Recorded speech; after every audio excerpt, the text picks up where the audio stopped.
Buongiorno amici, oggi vi parlerò dello spinning. Il tempo è buono e il mare quasi è da spinning. Beh, cos'è lo spinning? Non è altro che una tecnica rivolta ai predatori, quindi si utilizza una canna e delle esche finte. Quindi è una pesca anche molto pratica, però spesso andando in giro vedo che ci sono molti dubbi al riguardo, soprattutto sull'attrezzatura, e io ora cercherò un pochino di togliervi questi dubbi. Quali sono le prede maggiormente insidiabili, soprattutto d'inverno? Beh, la spigola, il 90%, e pesci serra. Se poi vogliamo andare nello specifico ci sono ovviamente le lecce, le lampughe, ma quello è un altro tipo di pesca e non in tutti i luoghi è possibile farlo. Le spigole di serra sono più o meno in tutta Italia, quindi sono a portata di tutti. Per cominciare partiamo dalla cosa più importante, ovviamente la canna da pesca. E io ne ho portate oggi 3 delle 10.000 che ho. E sono rispettivamente una canna più morbida, una un pelino più dura e più resistente ovviamente, e una travel. Cominciamo da questa è la canna con cui diciamo pesco maggiormente. È una canna lunga 7 piedi, ma tutte le canne che utilizzo sono 7 piedi perché preferisco avere quei 10-20 cm in più che mi permettono di lanciare un pelino meglio e di pescare comunque anche da posizioni più elevate. E è quello che vi consiglierei anche a voi, poi dipende quanto siete alti ovviamente. Vedete, l'azione è molto morbida come canna e per le spigole credo che sia perfetta. Questa nello specifico è una Lemiglass monopezzo, ma potete anche orientarvi su una fascia più bassa, diciamo sugli 80-90 euro, ed avere una canna a 2 pezzi che comunque fa egregiamente il suo lavoro. Quando il mare è un pochino più mosso o comunque ci sono dei grossi serra o lecce in giro, preferisco utilizzare questa qui. Questa è un MX, è un'azione fast, si vede? Si muove solamente la parte finale della punta.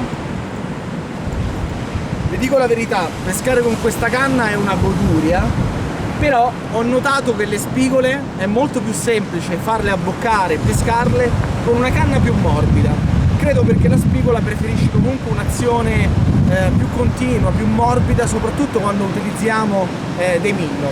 Questa invece è perfetta per i top water o per le esche siliconiche. Vedete, qui trovate ovviamente tutte le indicazioni della canna nello specifico.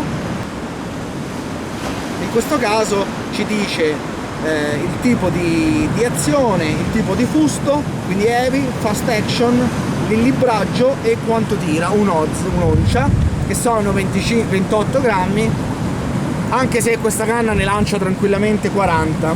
Vi assicuro che con questa sono state pescate anche lecce di 15 kg senza troppe difficoltà.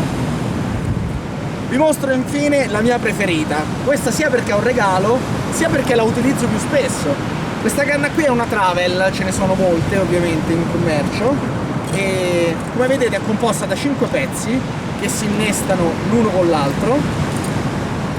Questa è una canna di 2,40 m e vi posso assicurare che ci ho pescato di tutto, dai tonni veramente alle spigole, ed è una canna che adoro perché si può portare ovunque. Vedete, la custodia è molto piccola, rigida, io ce l'ho sempre in macchina con un piccolo mulinello e una scatolina di esche.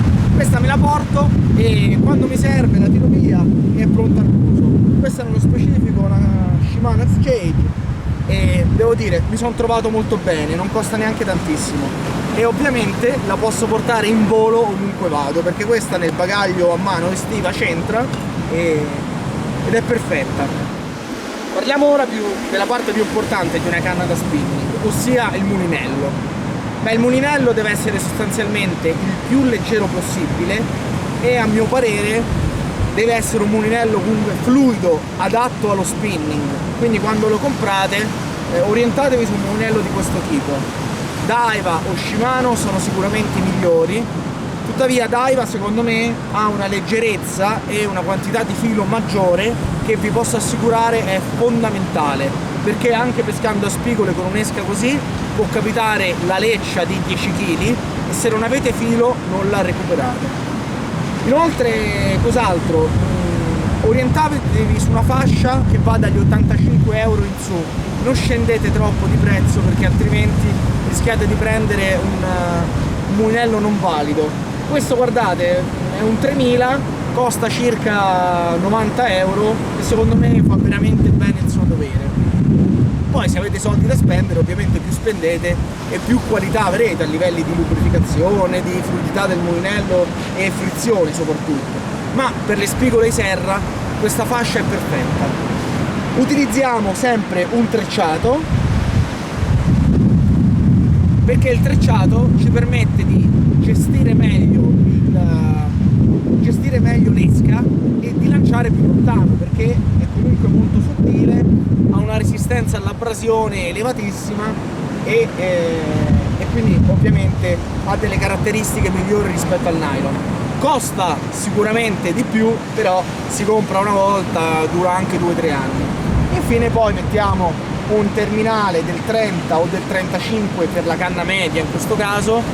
Qui ho un 15 di trecciato, un 15 libbre e un 35 e un piccolo moschettone. Sulla canna più pesante ho un trecciato da 20 libbre, sempre lo stesso mulinello perché è molto leggero e mi permette di pescare per ore, ma con un 35 o un 40 a seconda del tipo di mare e dei pesci che ci sono. Ovviamente più il mare è chiaro e più dobbiamo utilizzare un finale sottile, così più l'esca è piccola e più il finale dovrà essere sottile. Visto che lo spinning è una pesca molto dinamica, non mi porto mai il guadino, a meno che non peschi da scogliere molto elevate, ma mi porto questo piccolo raffietto autocostruito. Vedete, questo si estende e permette di agganciare pesci notevoli se non siamo in grado di spiaggiarli o se abbiamo un finale molto sottile. Dopodiché lo richiudo, lo lascio in borsa a portata di mano e devo dire diverse volte mi ha salvato la giornata. Un'altra attrezzatura fondamentale è la giberna. Questa ovviamente si indossa così e ha dei tasconi che permettono di mettere le scatoline con le esche. Questa nello specifico l'ho inventata e costruita io su misura sostanzialmente, perché c'entravano le scatoline. Nelle tasche ci sono ovviamente le scatoline con le esche che io divido per categoria. Qui ci sono i top water, come ad esempio i Walking the Dog, qualche popperino, vabbè ora non lo metto perché non li utilizzo quasi mai. Poi abbiamo i Minnov divisi per dimensione, i jig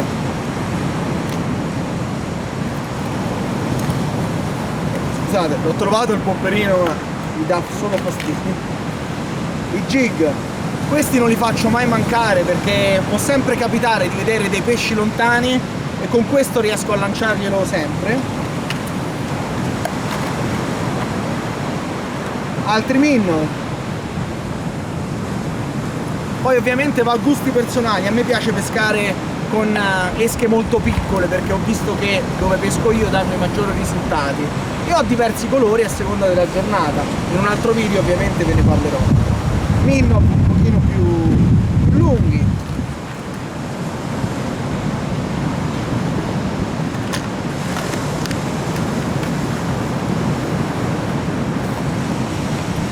E infine diciamo i Minnow medi.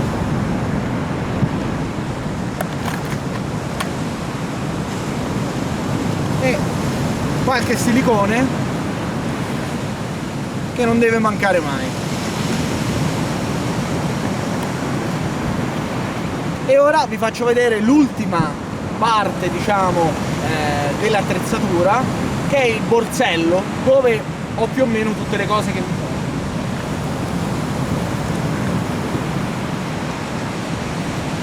Eccolo qui, vado sempre a pesca con un borsello e dentro ovviamente forbici, un coltello affilato, poi un paio di bobine di fluorocarbon che utilizzo per fare i terminali. Questo secondo me è uno dei migliori in circolazione. Cos'altro ho? Ancorette di ricambio,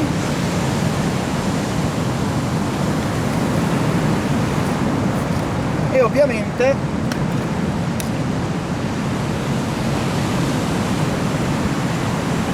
i vari muschettoni, dal più grande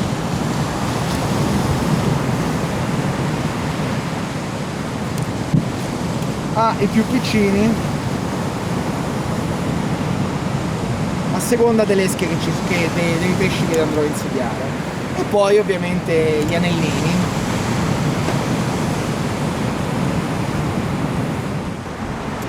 Beh, cari amici, grazie per aver seguito questo video e vi prego, scrivete nei commenti, mettete un like e chiedete qualsiasi cosa su cui avete dubbi.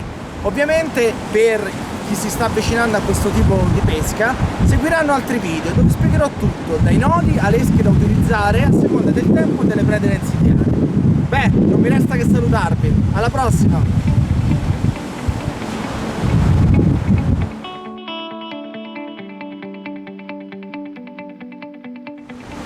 Beh, che non ridere! C'è la voce?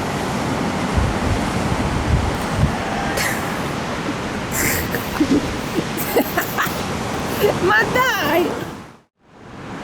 Beh, cari amici, detto questo, non mi resta che lasciarvi.